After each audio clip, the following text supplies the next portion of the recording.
Yeah, that's amazing. So I wanted to talk to you about this cloning and the rewilding of the mammoths and all of that stuff. I'm going to Colossal tomorrow to learn a little bit more about it myself. Explain Colossal. Yeah, so Colossal Biosciences is this, if you ask me, incredible company, and they are, by their own declaration, a de-extinction company.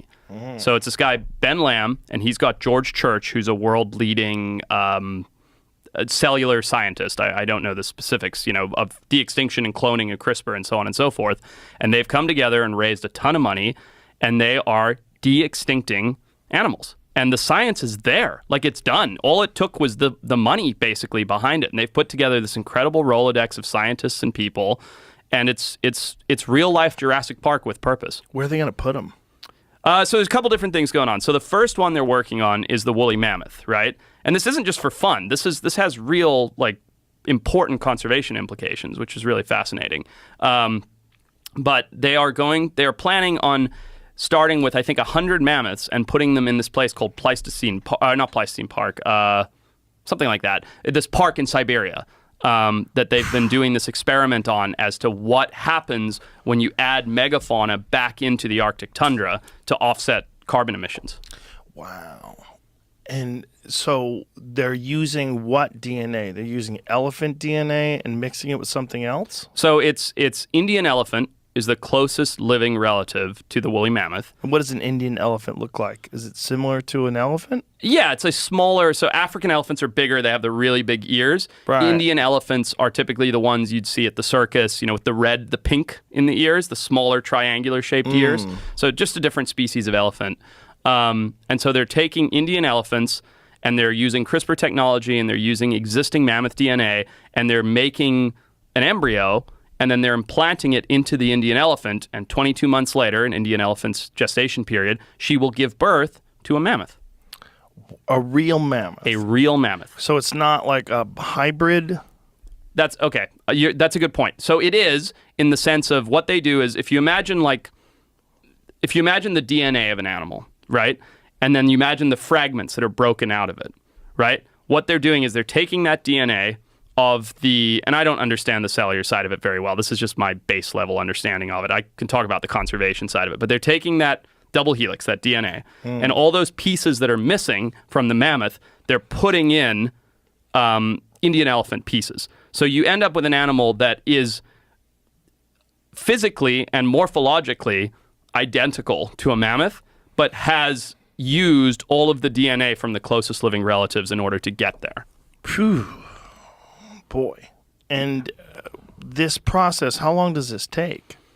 So I think they've been going for about 5 years on the science, but the science of de-extinction and cloning, I mean, you remember Dolly the sheep, right? That was like a known thing. So that's been going on for a long time. Well, you can get your cat cloned. Exactly. Or your dog cloned. Exactly. For like 20 grand, you can clone your dog. Yeah. So it's kind of creepy. It is. It's bizarre. But the point is the science has been there for a while. There just hasn't really been the funding or the motivation for it. But what I think so fascinating, the reason I'm so emotionally invested in it, is the conservation implications that it has. Because what this company is ultimately doing is rewilding species that humans have removed, and that's going to, in theory, in a lot of places, sort of fix the offset, the imbalance of the ecosystem. That's interesting. That's really interesting. There's a lot of debate about whether or not humans killed off the woolly mammoth, though, isn't there? I think there is. Yeah, I think there is. And I can't really speak on that, but I do know that when the mammoths disappeared, so the Arctic used to be like the savannas of Africa. It used to be big grasslands, right? It wasn't all covered in trees and things. And that's a recent adaptation since the mammoths went away 10, 20,000 years ago. And so what's happened is the permafrost up there is melting pretty rapidly, right? Underneath that permafrost is like 1.5 trillion tons of carbon. And once that carbon enters the atmosphere, it heats things up like crazy.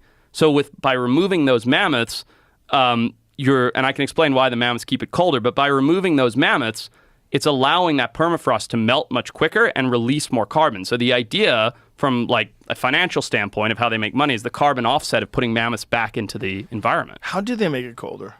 So it's a couple different things. It's basically when there's trees and shrubs, they take in more heat, and that heat transfers into the ground. So in this Pleistocene park, this park that they've been doing this experiment in Siberia for a while, they've put in a couple hundred animals that aren't mammoths, right? They've put in ox and reindeer and things like that, and they're knocking trees over with the tractors. And once they knock trees over and they simulate a mammoth knocking the trees and shrubs over, the fleet grazers are able to keep the vegetation from regrowing.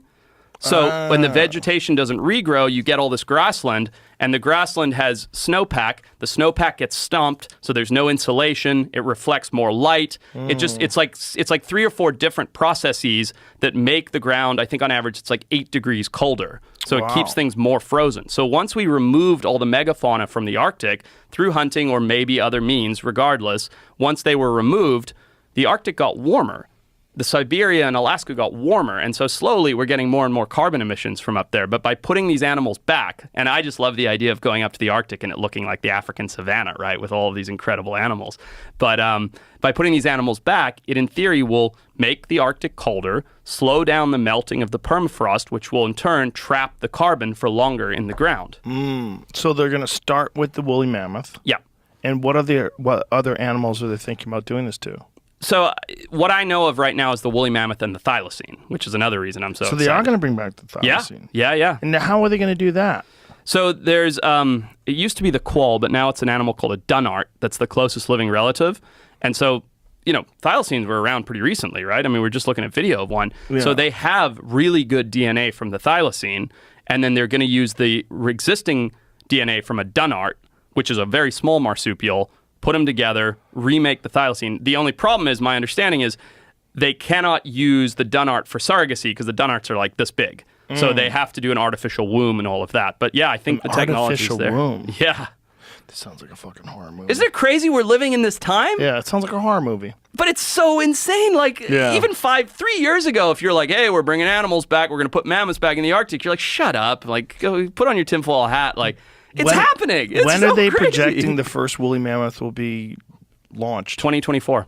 What? Yeah. Next year? Next year. End of next year. Oh, my God. Yeah. And they're going to bring it to Siberia. And put it in this Pleistocene park where there are all these other animals, and they're going to see how it does. Like, how does it behave? How does it interact with the environment? Does it replace the tractors in the sense of cooling down this little park area? Yeah. It'll be fascinating. Are they going to do saber-toothed tigers? I hope so. No, I don't know. Shit, I don't know. That would be incredible. What a wild animal those must have been to look at. Saber-tooths? Giant teeth. Yeah. Like literally hang out of their mouth. And apparently are so sensitive that they could find jugulars.